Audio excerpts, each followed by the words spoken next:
quand Esther, après elle a découvert qu'il y avait des plans pour détruire son peuple par Haman le méchant, elle a décidé d'aller auprès du roi. Et quand le roi lui offre justement, qu'est-ce que tu veux? Demande la moitié du royaume ou plus, je te le donne.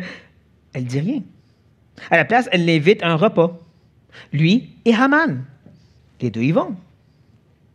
Encore au repas, pendant le festin, il lui dit, le roi, demande ce que tu veux, la moitié du royaume, je vais te le donner. Et c'est là le temps de lui dire, mais elle ne dit rien. Elle l'invite à un deuxième repas. Il se passe d'autres petites péripéties, mais ultimement, à ce deuxième repas, troisième demande de la part du roi, c'est là qu'elle révèle tout sur Haman, sur ses manigances pour tuer les Juifs, et tout est réglé. Mais ces éléments-là, d'un repas, de choses cachées, révélées, qui se dévoilent, c'est qu'est-ce qui se trouve aussi dans la vie de David, où nous sommes présentement. Je vous inviterai de venir avec moi dans 1 Samuel et le chapitre 20. Le premier livre de Samuel et le chapitre 20. On va regarder juste la moitié du chapitre cette fois-ci. Juste une partie de l'histoire. La préparation avant le grand événement. Dès la prochaine fois, je ne sais quand, on continuera cette histoire. Mais pour maintenant, on veut se concentrer sur cette partie-là. Et on va faire, premièrement, on va le lire en entier et ensuite on va le décortiquer ensemble. Donc, je vais commencer avec le verset 1. David s'enfuit de Najot, près de Rama. Il allait trouver Jonathan et dit, « Qu'ai-je fait? Quel est mon crime? Quel est mon péché aux yeux de ton père? Pour qu'il en veuille à ma vie? » Jonathan lui répondit, « Loin de là, tu ne mourras point. Mon père ne fait aucune chose, grande ou petite, sans m'en informer. Pourquoi donc mon père me cacherait-il celle-là? Il n'en est rien. » David dit encore, en jurant, « Ton père sait bien que j'ai trouvé grâce à tes yeux. » Il aura dit que Jonathan ne sache pas. Ça lui ferait de la peine. Mais l'Éternel est vivant, et ton âme est vivante. Il n'y a qu'un pas entre moi et la mort. Jonathan dit à David, « Je ferai pour toi ce que tu voudras. » David lui répondit, « Voici, c'est demain la nouvelle lune, et je devrais m'asseoir avec le roi pour manger. Laisse-moi aller, et je me cacherai dans les champs, jusqu'au soir du troisième jour.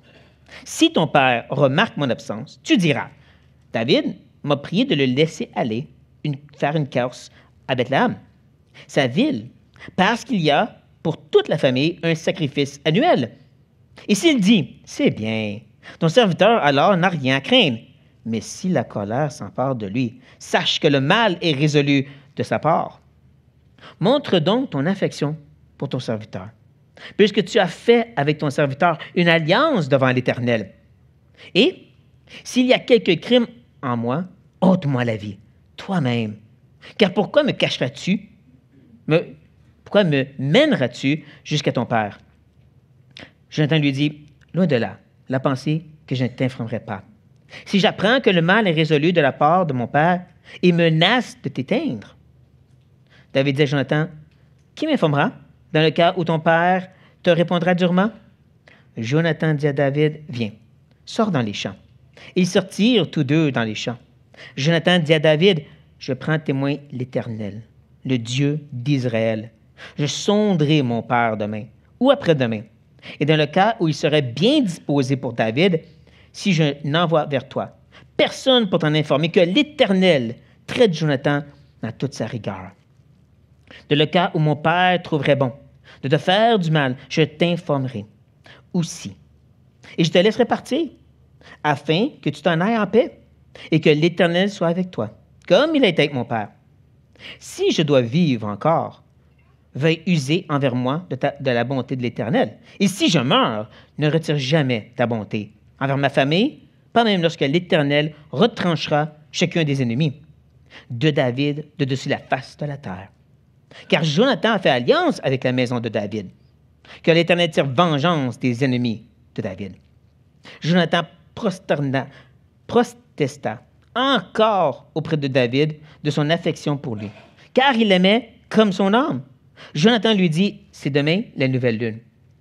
On remarquera ton absence, car ta place sera vide. Tu descendras le troisième jour jusqu'au fond du lieu où tu étais caché le jour de l'affaire. et tu resteras près de la pierre des ailes. Je tirerai 3 flèches du côté de la pierre, comme si je visais un but.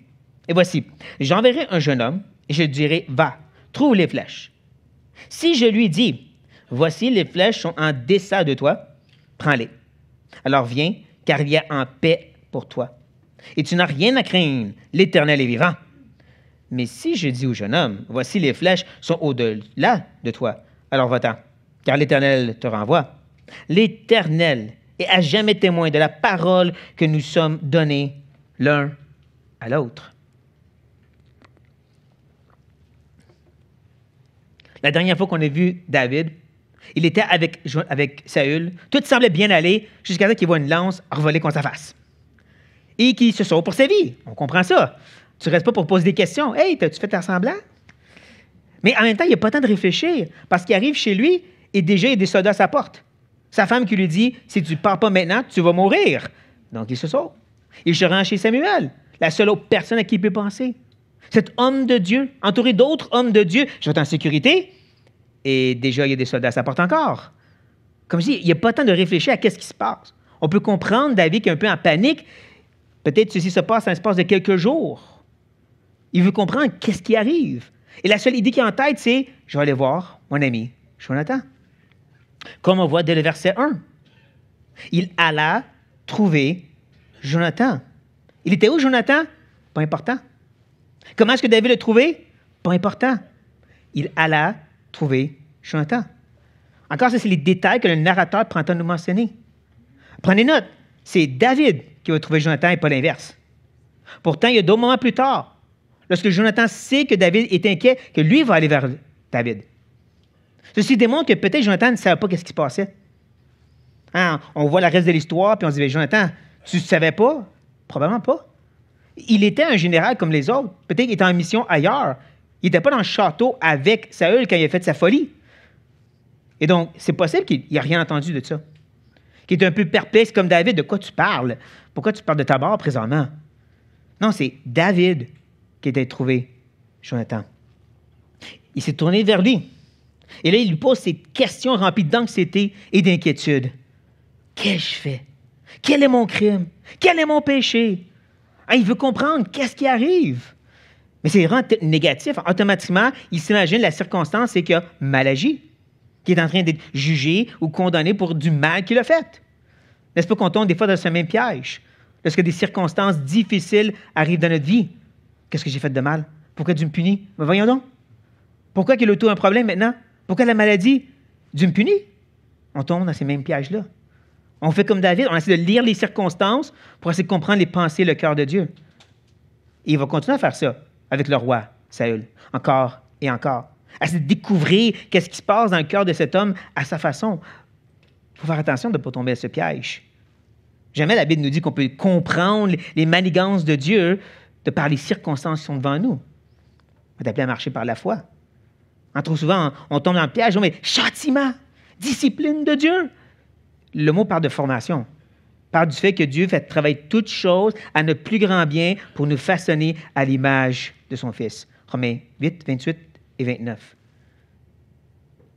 Donc, David, dans son inquiétude, se demande qu'est-ce qu'il a fait de mal aux yeux de ton Père. Si on va compter ce mot, toutes les fois qu'il est utilisé dans ce texte, des fois, il sort de nulle part. Il va dire « le Père, mon Père, ton Père ». Ça va être répété constamment. Je rappellerai justement que Dieu, qui communique à travers ses livres historiques, il n'est pas comme un Yvon Deschamps, ou pour les gens plus jeunes, un Rachid Badouri, qui aime raconter des histoires intéressantes. Dieu véhicule un message particulier à travers toutes ces histoires. Il veut partager son grand évangile, pointer sur son Fils. Il veut parler de l'homme, qui il est vraiment, et de qui est ce Dieu-là. Il le fait dans les histoires par des choses qu'il répète, par des choses qu'il ne dit et qu'il ne dit pas. Comme j'ai dit tantôt, le fait que c'est juste mentionné, David est allé trouver Jonathan sans nous dire comment, où est-ce qu'il était, parce que ce n'est pas ça qui est important. Il est allé se réconforter auprès du Fils. Et tout ça en rapport avec le Père, donc une fois est mentionné maintenant. On voit l'inquiétude de David, on voit ses craintes. Donc comment Jonathan répond à ceci? Et c'est ça un peu l'histoire, hein? C'est des discours entre ces deux hommes. David est dans la panique et Jonathan est là pour l'aider. Verset 2, Jonathan lui répondit, « Loin de là, tu ne mourras point. » On va le voir un peu plus tard, mais il y a vraiment un sens où Jonathan se rappelle, Dieu t'a choisi pour être roi, et tu n'es pas encore le roi, donc tu ne vas pas mourir. Dieu a fait une alliance avec toi. Tu peux être rassuré, David, tu ne mourras point. Il lui rappelle de simples vérités. Même chose qu'on fait avec nos frères et sœurs dans leurs inquiétudes, leurs craintes, leurs anxiétés. Lorsqu'ils sont éprouvés et tannés, tu les ramènes à l'espérance qui est en Christ. Tu les ramènes à la vérité de la parole, comme Jonathan va faire ici. Loin de là, tu ne mourras pas, mon Père, 2 fois. Ne fais aucune chose, grande ou petite, sans m'en informer. Alors ça, c'est intéressant aussi. Parce qu'on va voir à travers qu'on avance que cette idée de choses qui sont cachées et que David veut découvrir, mais il y a des choses qui sont clairement révélées. Jonathan lui parle des choses qui sont clairement révélées. Il va dire justement, l'information, mon père a tendance à me le donner. Et il a raison. Chapitre 19. Quand Saül avait une manigance, je veux tuer David, il l'a dit à ses généraux, incluant Jonathan. Donc tout ce que Jonathan se rappelle, c'est quand il a voulu te tuer, il me l'a dit. Donc il a raison de dire ici que son père ne fait aucune chose, ni grande ni petite, sans m'en informer. Jonathan se fie à ce qu'il sait et ce qui est clairement révélé. Mon père me confie ses missions, me confie ses plans et ses projets. Il ne m'a rien dit de ça. C'est sûr qu'il y a quelque chose qui s'est passé dans le cœur de Saül, qu'il va avoir une rage qui va exploser, mais pour tout de suite, on pourrait dire que c'était un moment de folie momentanée qui est arrivé. Et je dis ceci parce que, plus tard, une autre histoire qu'on va voir la prochaine fois, lorsqu'il y a ce repas, Saül s'attend à ce que David soit là. Si tu veux tuer le gars, pourquoi tu t'attends qu'il soit là? Non, il y a vraiment cette idée que Saül est une folie momentanée. Et donc, encore, Jonathan a raison de dire, s'il y avait un plan de te tuer, il m'aurait informé. Ah, il ajoute, pourquoi donc mon père, 3 fois, me cacherait-il celle-là? Il n'en est rien. Encore, une parole de réconfort. Non, mon père me partage ces choses-là. Je te l'ai dit la dernière fois quand c'est arrivé. Cette fois-ci, ce n'est pas le cas. Reste calme, David. Parle pas dans tes pensées, David. Sois réconforté, tu ne mourras point. Comme je dis, c'est une bonne façon d'approcher nos frères et sœurs parce que des fois, ils ne raisonnent pas comme il faut quand ça fait mal et sont éprouvés. Ils ont besoin des gens plus centrés dans le Seigneur qui vont les ramener les pensées à bonne place. Comme Jonathan fait ici. Est-ce que ceci va aider David? Ben, regardez verset 3, vous allez voir. David dit en jurant. Fait penser à Pierre, quand il a renié le Seigneur pour la 3e fois et qu'il a juré, des conjurations. Il a utilisé le nom de Dieu pour dire « Je ne connais pas cet homme ». David dit en jurant « Ton père » 4 fois. « C'est bien que j'ai trouvé grâce à tes yeux. » Oh, ça, j'aime ça. Parce que c'est vrai. Rappelez-vous, l'histoire, c'est que Jonathan, fils du roi, le prochain en ligne pour devenir roi, a tout mis ça de côté. Il a mis de côté ses prérogatives.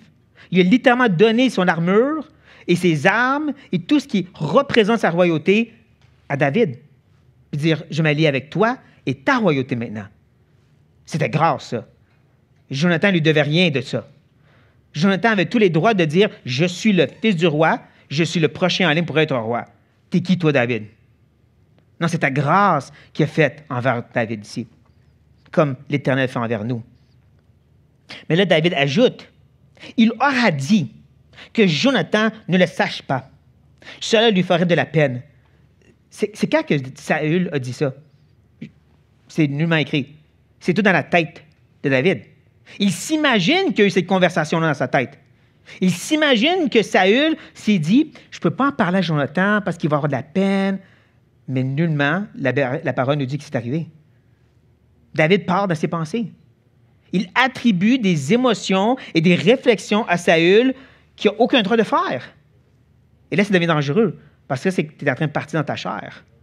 Et on va voir, ça va spiraler dans vraiment une destruction de péché pour notre ami David.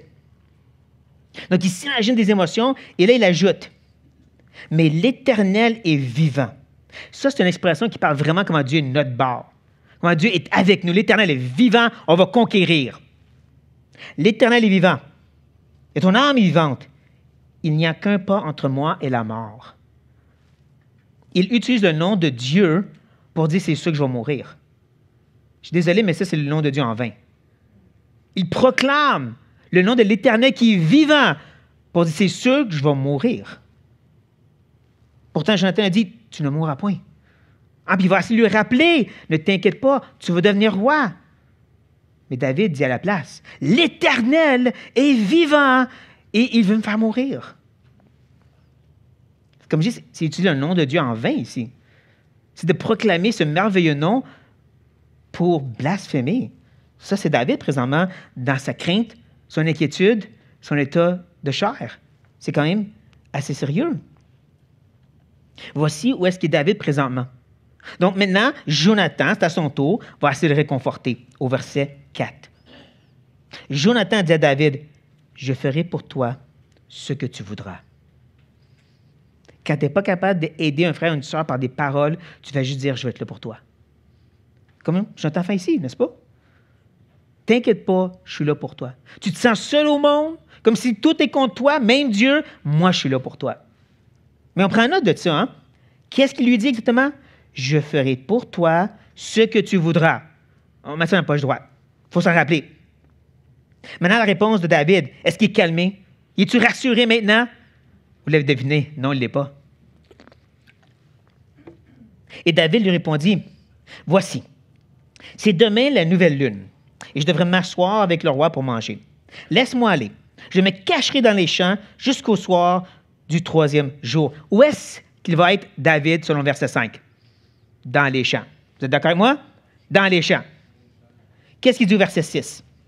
Si ton père remarque mon absence, tu diras, je suis dans les champs. Non? David m'a prié de lui laisser faire une course à Bethléem, sa ville, parce qu'il y a pour toute la famille un sacrifice annuel. Ça, c'est le mensonge. David dit, je vais être dans les champs, mais toi, tu vas dire que je suis retourné auprès de ma famille. Non seulement David veut mentir, mais il veut faire mentir son ami Jonathan en plus. Donc, non seulement lui veut pécher, mais veut faire pécher son ami Jonathan, qui est là pour l'aider. Comme je dis, c'est grave quand on s'abandonne à nos pensées et à notre chair, comme on spirale dans le mal. David est allé de prononcer le nom de Dieu en vain à maintenant essayer de par lui-même et par le mensonge à s'en sortir. C'est pas beau, qu'est-ce que le péché peut faire. C'est ce qui arrive quand on manque de foi, de confiance en Dieu. On essaie par nos efforts, et bien souvent, c'est des efforts de mensonge et de péché et de violence pour s'en sortir. Et s'il dit, verset 7, « C'est bien, ton serviteur, alors, n'a rien à craindre. » Selon qui?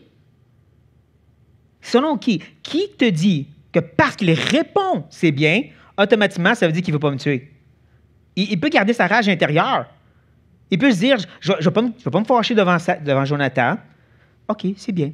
Ça ne veut pas dire qu'il ne va pas tuer David tantôt.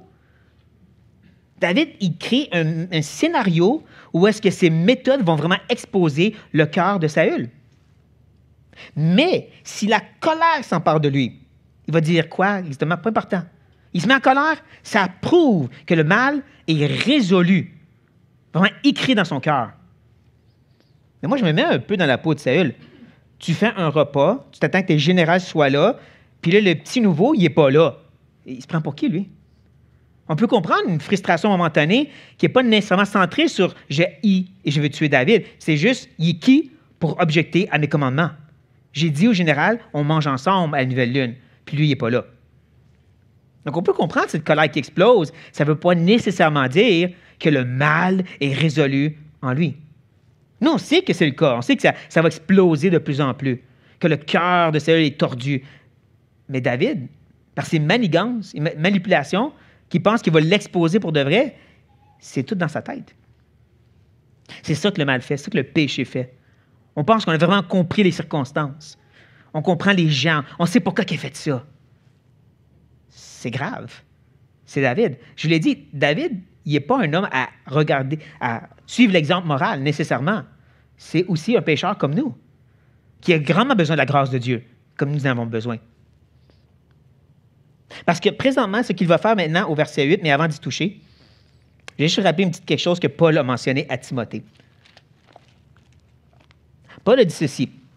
Les péchés de certains hommes sont manifestes, même avant qu'on les juge, tandis que chez d'autres, ils ne se découvrent que dans la suite. Donc, cette idée que dans le moment même, avec mon mensonge puis les manipulations, je vais exposer la réalité du cœur de Saül, c'est beaucoup présomptueux. Parce que comme Paul dit sous inspiration, et c'est pas juste le Nouveau Testament, c'est un message qui est de la Bible, il y a des choses qui sont clairement évidentes, qu'on peut vraiment dire sont informées, sont illuminées. Il y en a d'autres qui restent cachées que pour la suite. Mais comme je dis, David est vraiment en train de spiraler dans le péché.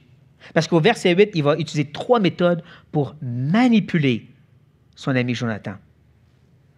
Montre donc ton affection pour ton serviteur. Prouve-moi que tu m'aimes, Jonathan. Mais voyons donc. C'est un peu comme quand on se tourne vers Dieu dans l'épreuve et on dit « Prouve-moi que tu m'aimes. » La croix, la preuve est là.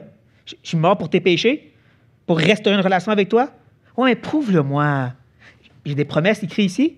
Ouais, mais prouve-le-moi. C'est ça que David fait ici.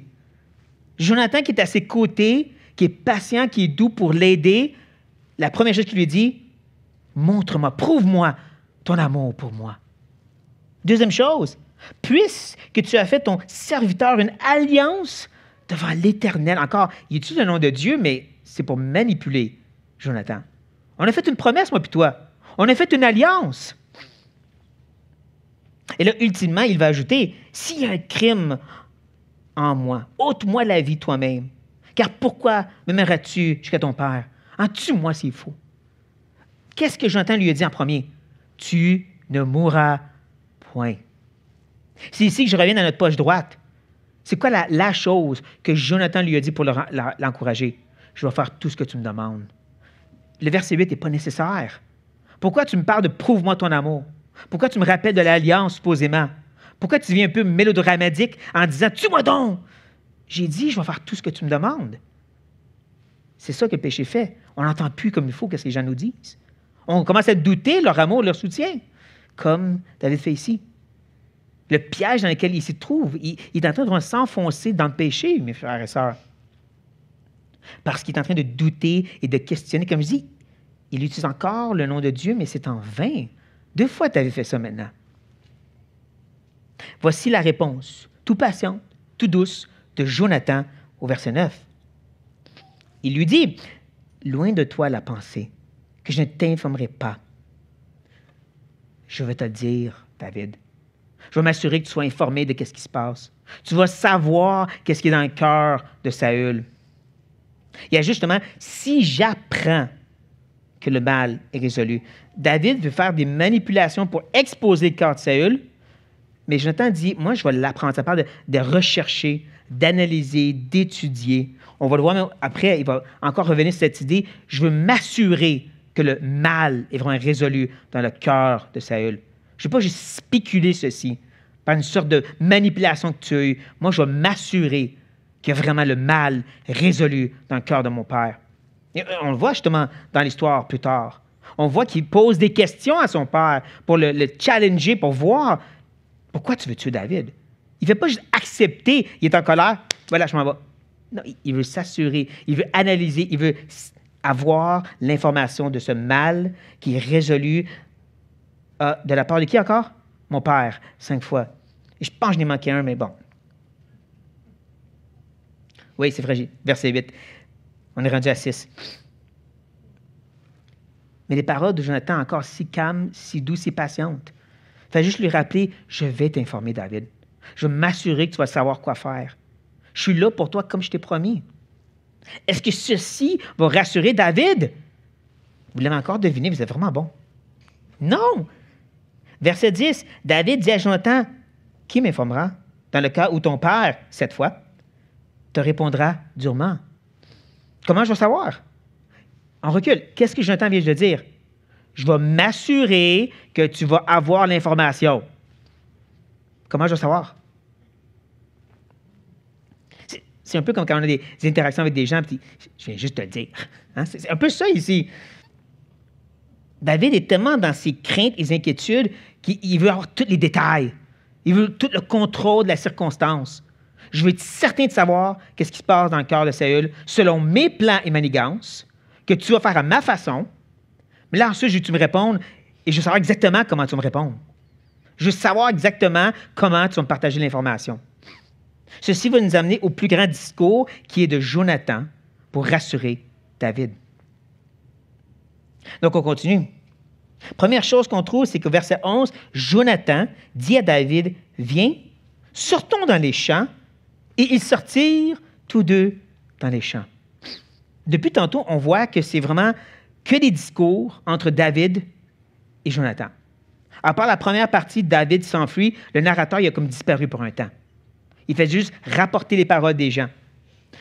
Jusqu'au verset 11, où est-ce qu'il répète l'action qui vient d'arriver. « Viens, sortons dans les champs, dit Jonathan. » Et le narrateur ajoute, « Et ils sortirent tous deux dans les champs. » Et il répète. C'est la répétition, c'est la redondance. C'est important quand Dieu fait ça. Ceci devrait nous rappeler un autre événement dans un homme de foi qui avait des doutes et des questions, qui s'appelait Abraham. Après que Dieu lui avait dit, quitte tout et viens dans un autre pays. Puis qu'il a fait une promesse, je te donne le pays, tu vas une postérité. 10 ans plus tard, ouais, Dieu a pris du temps, hein? 10 ans plus tard, Dieu lui apparaît à nouveau, lui disant, je suis ton bouclier, ta plus grande bénédiction, tu vas avoir une grande postérité. Abraham, dans le doute, dit, sont où ces choses-là? C'est mon serviteur qui va tout hériter, techniquement. Et c'est là que Dieu lui dit, viens dehors. Viens dans les champs et regarde les étoiles des cieux, comme Jonathan fait ici. N'est-ce pas intéressant, hein? Que Jonathan, ce fils du roi, prend David par la main, puis dit, viens dehors. Que le narrateur prend le temps de nous rappeler qu'ils sont sortis dans le champ, comme c'est arrivé avec Abraham, quand lui a besoin d'être rassuré par l'Éternel, qu'il l'a amené dans les champs et qu'il a rétabli l'alliance avec lui. C'est un peu ça qu'il va faire aussi, justement, notre cher ami Jonathan. Jonathan dit à David au verset 12, « Je prends à témoin l'Éternel, le Dieu d'Israël. » C'est comme ça que Dieu parle aussi avec Abraham. Il lui fait une alliance en son nom avec Abraham pour le rassurer, comme c'est dit dans Hébreu. Il ne peut pas faire un vœu par aucun autre nom qui est plus grand que le sien. Et ce qu'il fait avec Abraham, comme Jonathan le fait ici aussi, avec David. Il restaure cette alliance avec lui dans un sens. Il ajoute, « Je sonderai mon père. » Comme j'ai dit, il veut vraiment examiner le cœur de son père. Pas juste faire un petit truc puis dire comme ça, « Je sais qu'est-ce qui se passe dans son cœur. » Non, je vais sonder son cœur. Je vais l'examiner. Je vais analyser comme il faut. Je vais m'assurer de ce que je te dis après. Ça, c'est important. Parce que c'est différent de ce que David voulait faire. Je sonderai mon père. Oh, une fois. Demain ou après-demain. Et dans le cas où il sera bien disposé pour David. J'aime qu'il commence avec le positif. David est juste sur le négatif depuis tantôt. Je vais mourir, j'ai fait du mal, Saül est contre moi. Mais Jonathan, lui, vient sur le positif en premier. Il lui dit justement, s'il est bien disposé pour David, si je n'envoie vers toi personne pour t'en informer, que l'Éternel traite Jonathan en toute sa rigueur. En d'autres mots, qui me tue. Si je ne m'assure pas que tu vas savoir la bonne nouvelle, que je meurs. Mais c'est intéressant parce que quand Dieu restaure la foi d'Abraham, il va justement couper une alliance avec lui. Littéralement, il fait couper des animaux en deux et il passe au milieu. Cet effort dans le passé, c'était pour vraiment dire, on fait un engagement entre nous. On passe entre les animaux morts. Et si on ne garde pas notre alliance, qu'on soit coupé en morceaux comme les animaux. C'est ça l'idée de couper une alliance. Voici que Jonathan, dans sa façon à lui, fait la même chose que Dieu. Non seulement il fait cet engagement au nom de l'Éternel, mais ensuite il dit, sinon que Dieu me tue, comme Dieu qui a passé entre les animaux coupés. Prenez note, c'est Dieu seulement qui l'a fait. C'est une alliance que Dieu a accomplie pour Abraham. Donc Jonathan, comme Dieu, restaure cette alliance avec lui, mais il ajoute aussi, dans le cas où mon père, 9 fois, trouvera bon de faire du mal, je t'informerai. Encore, je vais m'assurer que cette information se rend à toi. David, il veut trouver par toutes les manigances. Jonathan dit, je vais m'assurer. Tu vas l'avoir, l'information. Ça va être clair, net et précis. Ça, c'est notre Dieu en passant. Il ne parle pas dans les cachettes. Il s'exprime très clairement ici, en passant. Mais bon. Dans le cas où mon père trouve bon de faire du mal, je t'informerai aussi. Je te laisserai partir afin que tu ailles en paix. Ah, ça, c'est intéressant, hein? Parce que depuis tantôt, David est inquiète. Mais Jonathan, je vais le laisser partir en paix. Puis il lui explique pourquoi, hein? Que l'Éternel soit avec toi. C'est pour ça que tu vas être en paix. Parce que Dieu va être avec toi. C'est là ton assurance, David. Pas tes plaintes, tes manigances pour contrôler le monde. C'est que Dieu va être avec toi. Comme il a été avec mon père. Combien de fois? Okay. Merci. Donc, il le rassure au nom de l'Éternel. Ou est-ce que David l'a utilisé en vain? Jonathan l'utilise pour le rassurer de façon concrète et certaine. Et là, il va dire quelque chose d'intéressant au verset 14 et 15. Si je dois vivre encore, va user envers moi de la bonté de l'Éternel. Et si je meurs, d'où ça vient ça? Ou est-ce que dans la conversation, il y avait cette idée qu'il pourrait mourir? Ça semble sortir de nulle part, n'est-ce pas? Vous êtes d'accord avec moi? Bon, on met ça dans la poche gauche pour tantôt. Donc, si je meurs, ne retire jamais ta bonté envers ma maison, cette alliance qu'il avait faite, pas même lorsque l'Éternel retranchera chacun de tes ennemis. Et ça, il va le répéter en verset 16, cette idée que l'Éternel va tirer vengeance des ennemis de David, comme Saül, en passant. Comme ce méchant roi qui veut le tuer, justement. Voici que Jonathan lui rappelle, Dieu est avec toi, il va être ta paix, ta protection, puis si tu as des ennemis, c'est lui qui va s'en occuper. Essaie pas de régler ça toi-même, Jonathan. À laisser la vengeance de l'Éternel agir, comme Paul nous enseigne.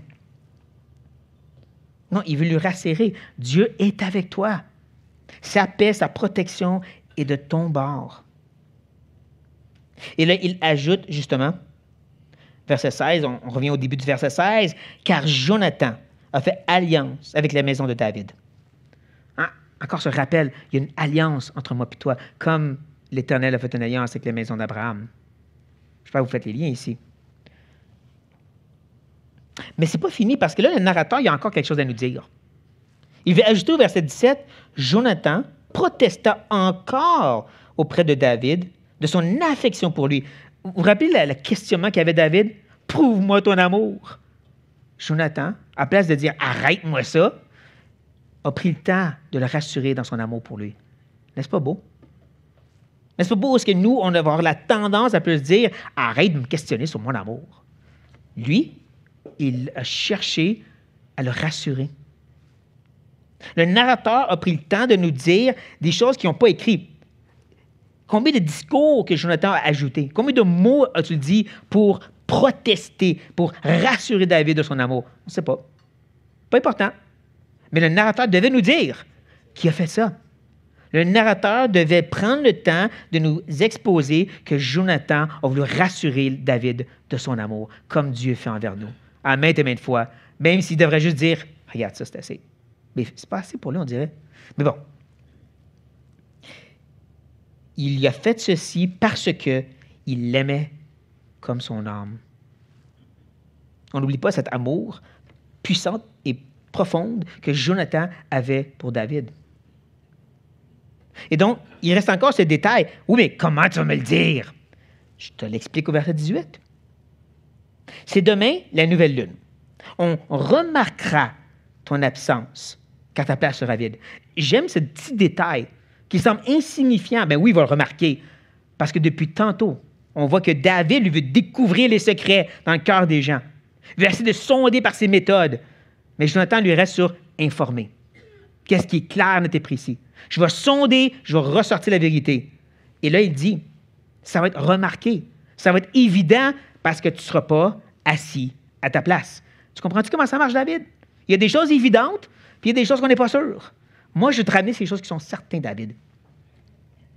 Tu descendras, verset 19, le 3e jour, jusqu'au fond du lieu où tu étais caché le jour jour de l'affaire. De quelle affaire? Oui, vous l'avez deviné, c'est le chapitre 19.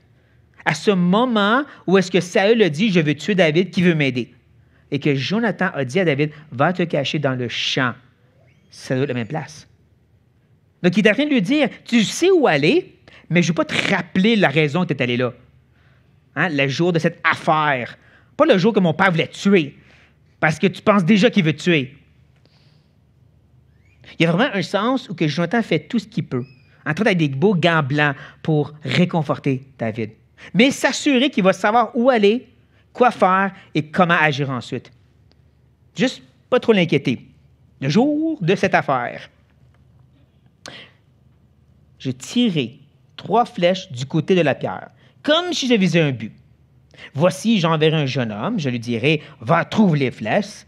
Si je lui dis, voici les flèches sont au dessein de toi, ou avant toi, prends-les.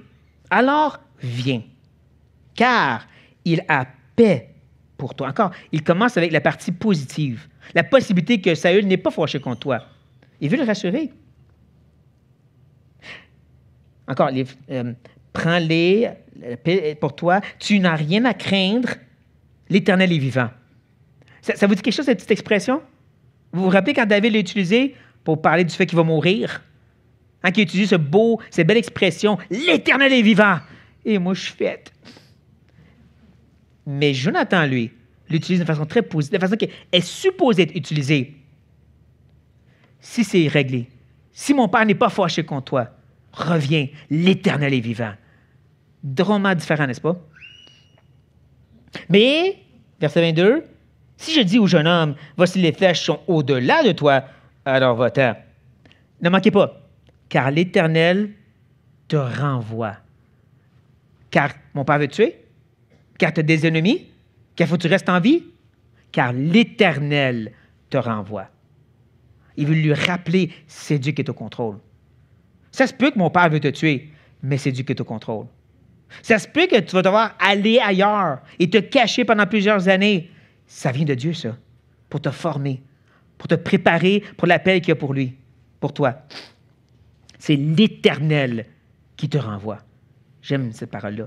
C'est un bon rappel pour nous tous encore, quand nos frères et sœurs sont éprouvés. Puis je ne comprends pas qu'est-ce qui arrive. Toute chose concourt au bien de ceux qui aiment Dieu, ceux appelés selon son dessein. Tu peux être certain qu'est-ce qui te passe, c'est pour te transformer à l'image de Christ. Moi, je ne comprends pas. Pas besoin de comprendre. Ça va te transformer à l'image de ton Fils. C'est ça que tu as besoin de savoir. Et là, il termine. Verset 23, une belle parole. L'Éternel est à jamais témoin de la parole que nous sommes donnés l'un à l'autre. Encore, il termine avec cette note de l'Éternel, qui voit cette alliance qu'on fait.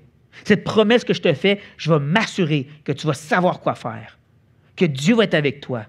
Il termine avec cette note de l'Éternel, où est-ce que David a commencé avec « je vais mourir et je ne sais pas pourquoi ».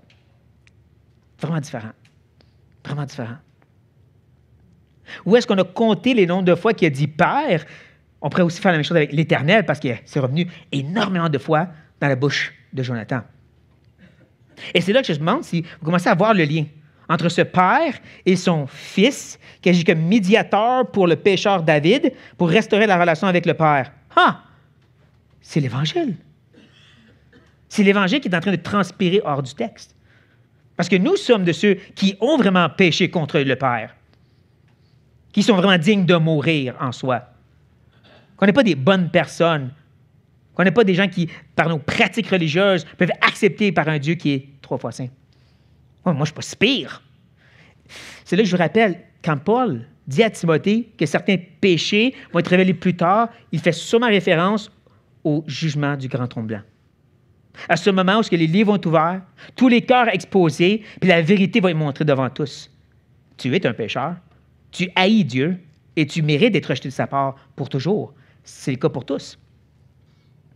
Mais c'est là qu'on a ce Fils du roi, en celui qui s'est dévêti de sa royauté pour s'associer à nous. C'est là que lui a fait une alliance pour nous, pour la vie éternelle. Vous vous rappelez qu'est-ce qu'on a mis dans la poche gauche? Si je meurs. Ça paraît qu'il s'est ressorti de nulle part, sauf que Christ est mort. Ce Fils de Dieu est mort pour nos péchés, pour instaurer cette alliance envers nous. C'est là qu'on fait le lien et qu'on voit la beauté et que ça me pousse à interpeller ceux qui écoutent en ligne ou en personne. Ne vous fiez pas à vos bonnes œuvres. Ne vous fiez pas à votre religiosité. Vous êtes pécheurs, dignes de l'enfer, et seulement vous tendant vers Christ, lui qui est mort pour nos péchés, dont le sang a été versé pour nous et ressuscité pour notre justification. C'est votre seule espérance. Maintenant, si vous me dites, mais Martin, on l'a fait. Amen, et merveilleux. Mais reconnaissez le danger du péché, comme j'ai essayé de vous montrer par la vie de David. C'est pas Saül ici, cet homme qui était vraiment abandonné de la foi. Là, on parle d'un homme de foi, de cet homme qui a fait face à Goliath avec courage et au nom de l'Éternel, et maintenant en train d'utiliser le nom de Dieu en vain. Cet homme qui est en train d'essayer de réfléchir pour lui-même, s'abandonner à sa chair et ses propres efforts pour s'en sortir. Spirale de péché qui ne fait que progresser. C'est la réalité du péché. C'est pour ça qu'on est appelé à le mettre à mort, prendre au sérieux le danger du péché. Et donc, c'est un appel pour nous tous, si c'est le cas, dans votre réalité, tournez vers un Jonathan ou une Jonathan. Je ne sais pas si ça se dit comme ça, mais en tout cas. Non, mais tournez vers les frères et sœurs. Tournez vers ceux qui vont vous pointer vers Christ. Si au contraire, vous êtes de ces Jonathan, vous avez ces frères et sœurs qui disent « Je ne peux pas m'en sortir », pointez vers la croix. Hein? La réalité que Christ est mort pour leurs péchés, mais qu'il vit en eux pour les sanctifier aussi.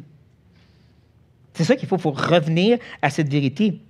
Et je dirais que le péché qui est le plus prédominant du texte, comme j'ai cherché à montrer encore et encore, c'est cette idée de présumer, savoir ce qui est dans le cœur des gens, de comprendre les intentions de ceux autour de nous. Non, je sais à quoi qu'elle pense. Je sais pourquoi qu'elle fait ça. Non seulement dans les amitiés, mais dans les couples, c'est dommageable. Mais je dirais encore plus, c'est dans notre relation avec Dieu aussi, qu'on présume savoir comment Dieu agit envers nous de par les circonstances et non pas par ce qu'il nous a donné. Pourtant, Dieu le dit lui-même, les choses révélées, mes lois, mes préceptes, mes commandements sont pour vous et vos enfants pour les obéir. Les choses cachées sont pour moi. Et là, il n'agit pas et essaie de deviner c'est quoi. Non, ça reste là. Ça reste sur cette réalité que tout ce qu'on est appelé à faire, c'est vivre selon sa parole et lui faire confiance. On veut tellement comprendre les plans de Dieu, les choses à faire, les bonnes décisions, qu'on oublie que ce n'est pas marcher par la foi, ça. La foi, c'est je ne sais pas, je ne comprends pas, mais je fais confiance à Dieu et j'avance. Donc, tombons dans le même piège que Jonathan et éloignons de celle de David, chers frères et sœurs, que Dieu nous aide